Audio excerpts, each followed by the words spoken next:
Ilang panahon na lamang ang hinihintay at tuluyan na nga pong mamamaalam itong si Inoue sa buong Japanese promotion. At atin din pong napag-alaman na iisang Japanese promotion na lamang po sa mga sandaling ito ang nagtsatsaga pang hawakan itong si Inoue tuwing may laban ito sa Japan.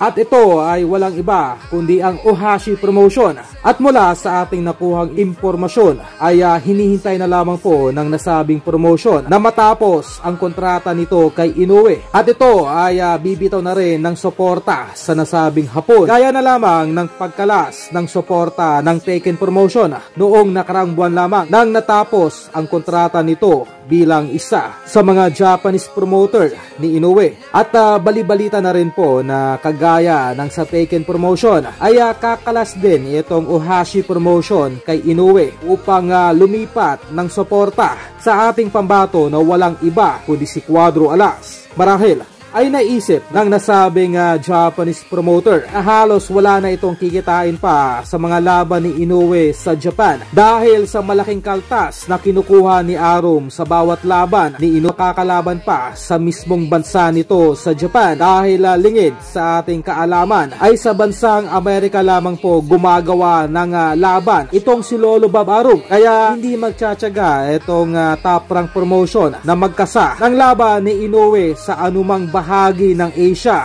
gaya ng sa bansang Japan.